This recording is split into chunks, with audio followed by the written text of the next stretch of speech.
morning, everyone. Nothing like a little bit of fresh coffee and some fasted cardio already knocked out for the morning to get your day going off right.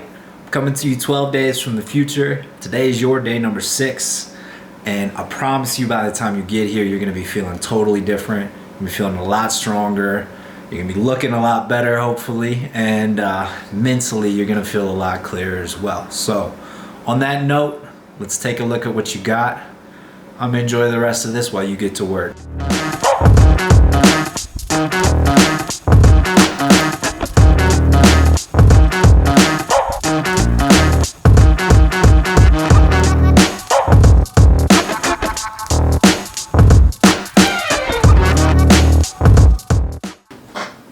And we are back. Alright guys, it's the only place you're gonna find right now where your coach is also your training partner and your guinea pig. So, if you get something good out of the rest of this video, whether it's coaching, cues, tips, just general movement that you think you picked up something valuable out of, then go ahead, hit the buttons down below, like and subscribe. I'm planning on keep running these things out for you. Hopefully you're learning something as you go. If you got questions, let me know. Alright, on that note guys, if you want to skip over the boring part and just get into the movements, you can do that. I'll see you on the other side. Have a good workout. Alright, good morning all you beautiful people out there. Today it is May 12th. I'm starting to lose track of time, I'm sure you guys are as well. But this is Sickness to Strength. I'm Chris Hayes, and this is Operation Fat THOR. We're on day 6 right now, which is going to be a posterior chain focused day, meaning we're working on the muscle groups on the back side of the body. Of course, we're going to have some core and a little bit of shoulder overlap, we always do. But that being said is that we're going to jump right into what our major movements are for the day. So, major movements are going to be the close grip bench press, Romanian deadlifts, and then bent over rows. Now, I know you may not have access to the same equipment that I do, so we'll be talking about modifications as we go. Other than that, let's talk about what we got for our minor movements. Pull-ups are going to be band assisted today so that we can focus on volume. Otherwise, I don't think there's any way I'm going to get 12 reps at this moment. We're also going to be doing glute bridges and overhead tricep extensions. Now, I'm going to be mixing in stuff with bands so that if you guys have access to those, hopefully you do. That's one of the easiest ways we can get some good work in today. And then we're going to be doing some stability ball work for core, which is going to be linear in fashion, so up and down, meaning we're going to get some crunches, and we're also going to be doing some knee tucks for that. We will be getting into dividing that out into linear and rotational work from day to day, so just pay attention to that moving forward. Other than that, we're going to be doing 20 minutes of cardio. I'm splitting mine up into 10 minutes pre, 10 minutes post. So my post, I always like to have at a much higher intensity, more towards that 70 to 80% rate where I'm really getting my heart rate up a little bit more. Pre, I kind of like to just keep it low and get the body warmed up, making sure that I'm not overdoing it before I get moving. All right, we miss anything? I don't think so. 60 to 80% intensity, guys. We're not trying to go crazy. We're just trying to get this program up and rolling. Ease into it, modify as necessary. Day 6, let's go. Starting off with the close grip bench press. Now guys, you want to make sure that you have your elbows loaded directly under your wrists. You want a good vertical line so that you can bear that load effectively. If you want to have a real small arch in your back, there's nothing wrong with that. And make sure when you're finishing, your finishing position is still with a big chest. You're not trying to drive through your shoulders here too much, although you will get some anterior delt activation as well. So big press through the triceps, finish nice and tall in your chest, and then control that weight both on the way up and on the way down. Good tempo as you work. Next, we've got bent over row.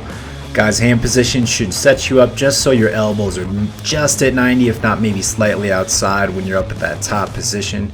So make sure you have a big chest, you're squeezing those scaps hard together at the end of that range on the back side, as you can see from this position here. Good strong finishing position in the mid-back. Control this on the way out, and try not to get too big of a rock to where you're really driving this thing out of your low back. Make sure you're pulling through your lats. Onward to the Romanian deadlift. Good setup with the feet just outside of shoulder width or even stacked directly underneath of your hips. So from there, strong hip hinge back. That weight should be loaded back into your glutes and into your heels. And on the way up, I really want you to focus and key in on pulling yourself up through your heels and really getting a strong snap through in those glutes. Try and stabilize those lower abs as much as you can. So take a deep breath in at the top, hold that through, breathe out just as you're about to hit that top position and really get a good finish. Control that eccentric on the way down and do not let your upper back or your lower back round it all throughout the movement. Time to build those wings. We're on to wide grip pull-ups. Now the major thing here, guys, is that use a band if you cannot move your own body weight effectively. As you can see at this point, there's no way I'm going to be able to get 12 solid reps for the volume that I want here. So use a band so you can get a little bit of help out of that bottom position. Now, the main thing you want to key in on is your shoulder positioning and your finishing position at the top. So nice big pull through your lats. Finish tall, but focus on squeezing your scaps back and down and getting your eyes at least to the bar, if not your chin, but no internal rotation at the shoulder. Stay up nice and big.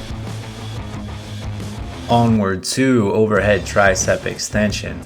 Now guys, what you want to key in on here is really your shoulder and your elbow positioning.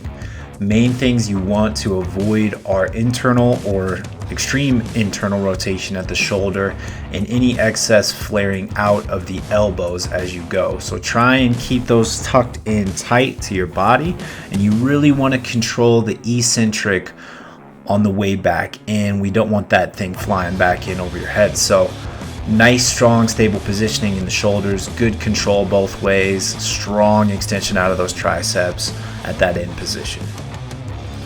On deck, we've got Swiss ball sit-ups. Now guys, this is an easy one to get wrong. Don't think about trying to take your body towards your knees. I want you to think about a piece of string from your chest up towards the ceiling. So reach up nice and tall, posture up big, and then on that way back, I want you to try and get just a little bit of extension so that you can let those abs really stretch just a hair on that top end. So nice big chest, reach towards the ceiling, good strong contraction at the top. Alright, subsequently we've got Swiss ball knee tucks. So guys, a couple things to think about here. I want you to really focus on trying to keep your shoulders in a good, stable, and healthy position. Think a nice spot, like if you're at the top of your push-up. And if you can, try and set your shoulder blades as best you can as well.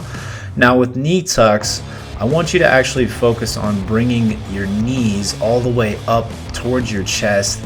Try not to pike too aggressively up through the hips, but you really want to get a full range and a strong contraction at that end range. You don't want to stop just as soon as you get to 90, or even subsequently before you get to 90 from hip to knee. So really drive that up strong, good strong contraction at the top, control it on the way out.